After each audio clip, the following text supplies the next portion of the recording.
So we're looking at the 10 best scoring Premier League players, and in 10th place we have got James Justin at Leicester. Managed just 3 points this week himself. He had his mate Ward, Danny Ward, in goals, who got 1 point. That's after that unfortunate 4-2 defeat to Arsenal. Now, interestingly, he actually had Gabriel Jesus, who he was playing against, and Saka. I wonder if he let Jesus score all those goals and get all those assists for the 19 points. I doubt he did, but it is one of those awkward ones, isn't it, when players play FPL. Luis Diaz, a great return with an absolute belter of a goal. Reece James with a 7-pointer. This is a respectable week. Erling Haaland, he didn't go for the captaincy. He decided to captain Salah, who let him down even more. So I think there's a really clear decision for him going into this game week. You know, he has got himself there, and he's always going to play himself at 4.5 million. So that's like a very cheap slot that we don't even need to think about or worry about or try and optimise. If he didn't make any moves, you know, he's going to end up having to play probably Nico Williams this week. He's predicted to get 2.8 points versus Everton, which is the best of Andreas and Bailey, who are predicted to get even less. However, if I was him, what I would probably do is downgrade Saka, and I would pivot over to his teammate Martinelli.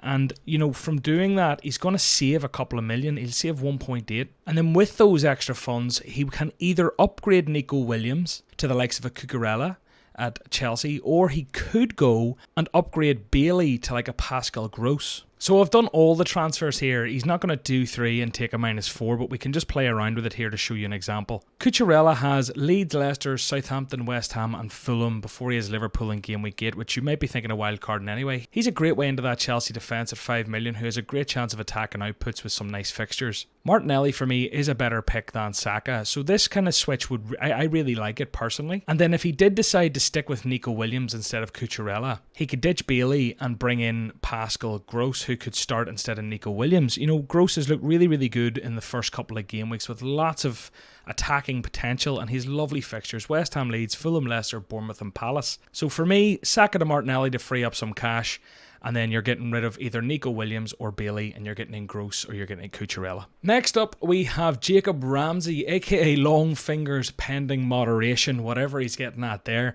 66 final points in game week 2 leaves him with an overall rank of 4.4 million pretty much.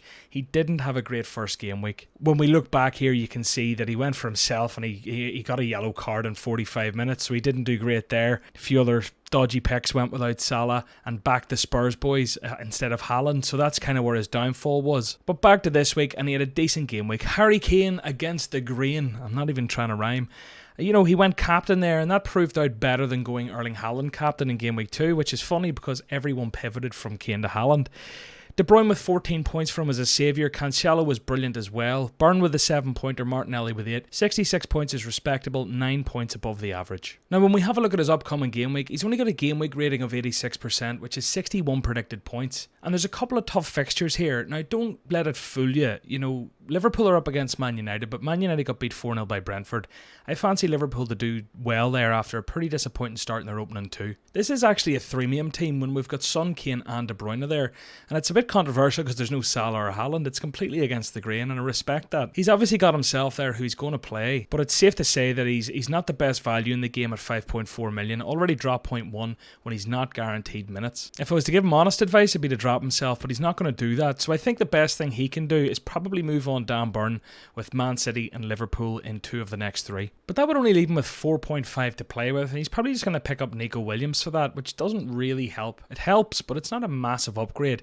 If I was him, I would make a double transfer. I'd get rid of Dan Burn and Virgil van Dijk. And with that money right now, you could pick the Chelsea double up at the back of Cucurella, and you could also actually afford Reece James, who's proven a really, really solid option at the start of the season with a lot of potential attacking output. You'd be bringing in the 2 Chelsea wing-backs with Leeds, Leicester, Southampton, West Ham and Fulham in their next 5 before they reach Liverpool, where, as I said, you might be thinking about that early wildcard. Another point to note is how nailed Cucurella might be now after Tuchel's comments about Chilwell's fitness and his ability to come on explosive late in a game recently. So these are probably the moves I would make, and I mean, don't get me wrong, there's a million moves you could make in this team. Ramsey's playing himself for God's sake, and he's got a 3-man draft with no Salah or Kane. But if we want to respect his choices there and make a couple of small thinkers at the back, that's what I would do. Next up, we've got Luke Ayling with stuttering stars. 68 points, 11 points over the average, and a very respectful score. Current rank almost 4.7 millionth out of over 9 million players. He had Jesus, which was his saving grace. He had Salah as captain, which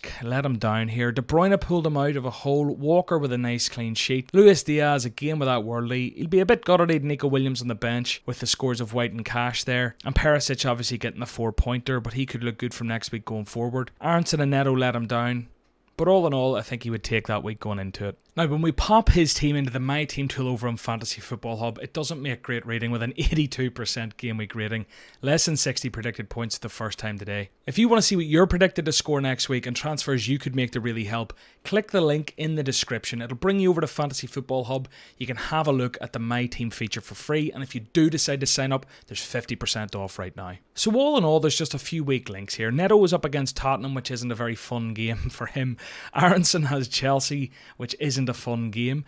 And I know he wants to back his mate. He plays for Leeds. He wants to back Aronson to do well, but it's Chelsea. If I was him, I'd probably look to move on Neto. You know, I don't know where you go. Maybe Pascal Gross, but he's probably priced out of that now with the 0.1 rise. Maybe it's time to ship on Matty Cash with that yellow flag coming in at 5 million. There's definitely better options. For example, the lad I mentioned, Cucurella at Chelsea. You can tell I love him this week. But to be honest, not a lot of advice here. I think it's just a bit of a rogue team from the get-go, but best of luck, Luke. On to James Maddison, 3 off the TFC. Overall rank 2.7 million. Game week rank just over 2 million. And he got away with one. Ward let him down, Trent let him down, Salah captain let him down, Bailey and Andreas didn't do much.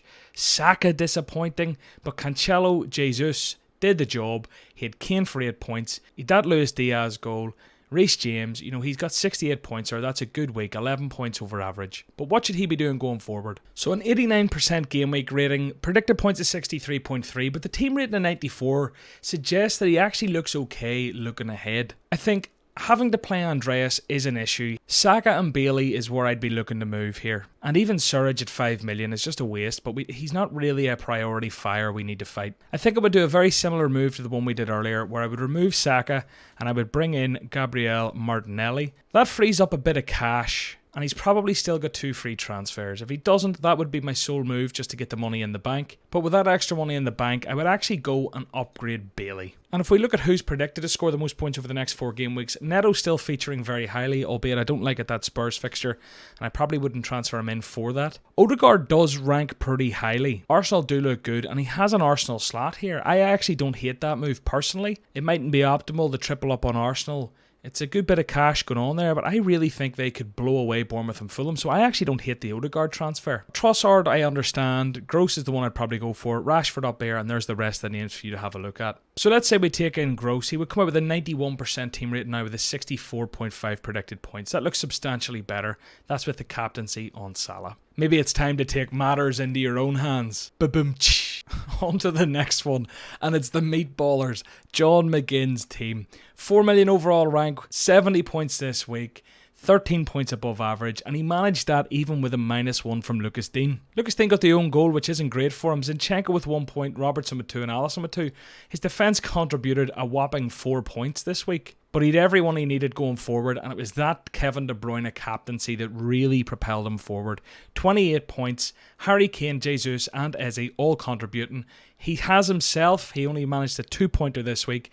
Jack Grealish, don't like it, and Wilson in there too. He also actually has Raya on the bench who got a 7-pointer, and you know, having an Alisson and a Raya is a ballsy call. You're never going to be rotating Alisson, so it's a waste of cash, and you're just going to make yourself feel bad on game weeks like this. So his team looking into the next game week doesn't look pretty. 78% game week rating, only 80% of a team rating, which is super low, and 55 predicted points. My advice, honestly, would be to wildcard if this was actually my team. But I think we'll have to take these with a pinch of salt because he wants himself and he probably wants his mate, Lucas Digne. Wilson's up against Man City this week. Alisson and Robbo have United. Eberechi Eze is a proper left field pick. He's going to end up with Grealish, Bailey and Justin on the bench, which is a lot of cash on your bench. Raya is also wasted cash on the bench. I'll be honest, this team is beyond honestly advising outside a wildcard. There's too many things that are not optimal here. But you never know with FPL. You can have another lucky week or two. But ultimately, luck will run out in this game and the best decisions will prevail. So John, I hate to tell you, I think wholesale changes are needed here. And if you want to know what to do, sign up to Fantasy Football Hub. On to the creatively named winner team, Mohamed Elneny. You might remember from last week's episode if you watched. Subscribe to catch this segment every week if you're enjoying it. He took a 56-point hit.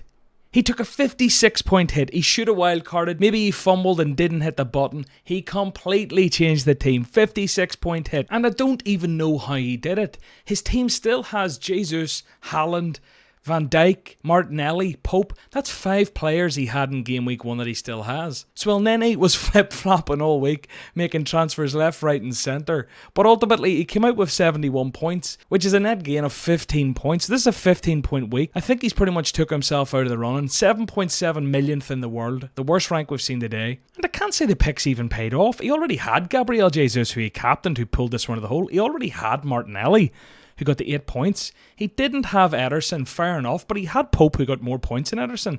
Had he played Pope, Captain Jesus, he would have been up massively had he kept his Game Week 1 team. But alas, maybe he just wants to have some fun. So this is how he's looking going into next week. Game Week rating of 82%. You know, again, there's a million changes I'd make here. I actually don't think it's that bad a team for 1 week. You know, Henry has got Fulham, Cucurella has Leeds, Zinchenko looking good. The Liverpool lads have United.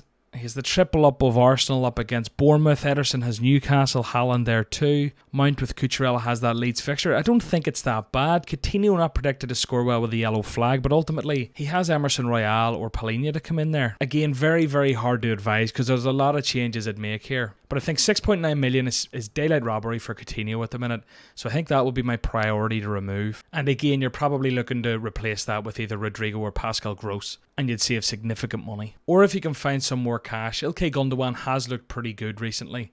Very, very direct. And he even has another Liverpool slot, so Luis Diaz isn't out of reach. If he was to get rid of Coutinho, he could also get rid of Emerson Royale. He could make Emerson Royale, Nico Williams. That's his 2 transfers done. He would have Luis Diaz in the team. He'd have Nico Williams, a really solid option on the bench. And his team for me looks a bit better. Other than that, hit the wildcard button. You'll probably make another minus 56. Mo Elneny's teammate Matt Turner, aka Tina Turner with the Ducklings, shot 71 points this week, which is a really, really good score. Alisson and Sanchez again seems like a lot of unnecessary money spent on goalkeepers. Gabriel, Cash let him down. James did well. Zaha did well. Is Dewsbury Hall, Ward-Prowse and Salah there? But his 3 forwards pulled it out from this week. Gabriel Jesus, Kane captain with 16 and Watkins with an 11-pointer really, really helped them here. Cresswell, Cucurella, Souček and even Sanchez on the bench, as I mentioned. It just seems like a lot of wasted money on the bench that could be used to upgrade the likes of a Dewsbury Hall or Ward-Prowse. It really doesn't make for amazing reading on the My Team tool either. Quite often whenever you have that much money sat in the bench, the first team suffers, and that's what's happening here. I actually, again, don't mind it for this week. There's a lot of okay fixtures there, but Zaha, Ward-Prowse, while they can be fun picks, they're far from optimal.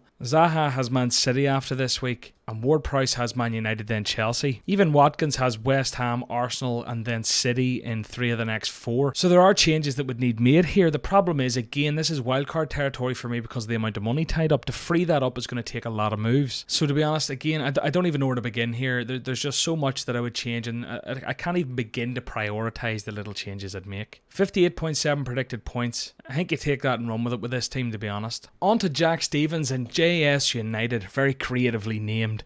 Kilman in defence there got him the 7, and Raya, who you don't see in many teams at the minute, got 7 points as well. Maddison, another differential with 7 points. And even differential City here, Trossard and Jorginho didn't do anything for him, but Cancelo, Haaland got it over the line, and a 19-pointer from Gabriel Jesus. 77 points is very respectable, but he did make 3 transfers for an 8-point hit. Looks like it might have paid off. You know, net 69-pointer is still 12 points above average, so we can't blame him for that. Although taking hits like that this early is a big balls move. So this week the team's predicted to shoot less than that 60-point mark. 83% game week rating, 86% team rating. Wilson against Man City is probably not who you want to be having here, and Liverpool again in 2 weeks' time is not ideal.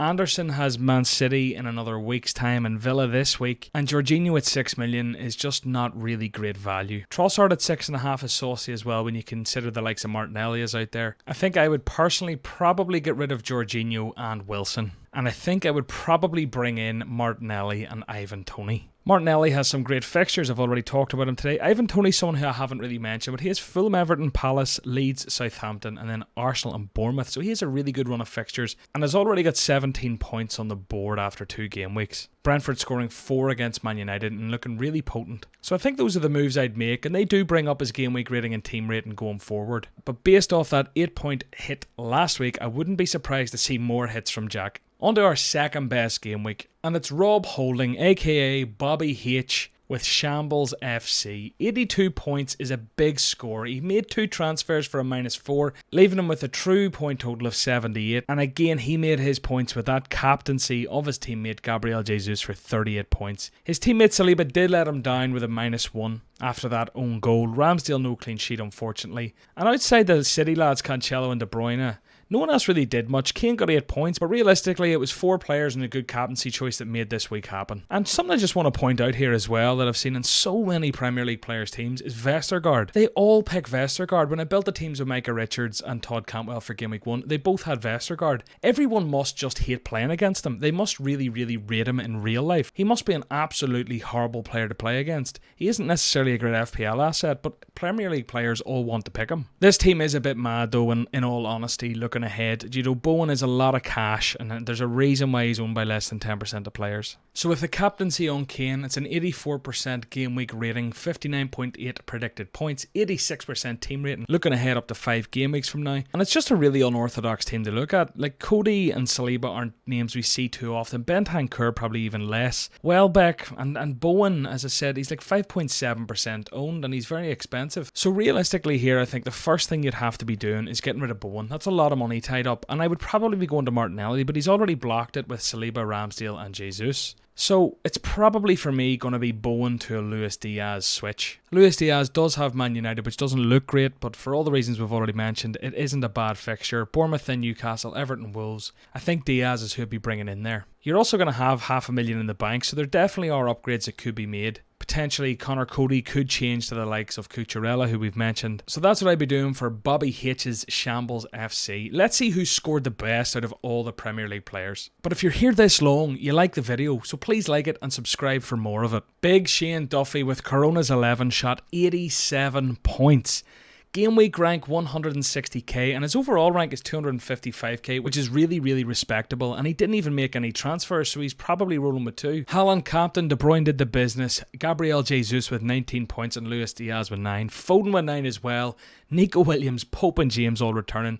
He even carried a -1 with Lucas Dean. Rashford letting him down as probably expected, and Wilson with just 2 points, but this is a cracking game week. He even had 7 on the bench with Botman and 4 with Perisic. So absolutely outstanding, great game week. Let's look ahead. It doesn't look pretty going ahead into game week 3. 79% game week rating, just 55.8 predicted points. Pope and Wilson both have Man City, will be a large contributor to that.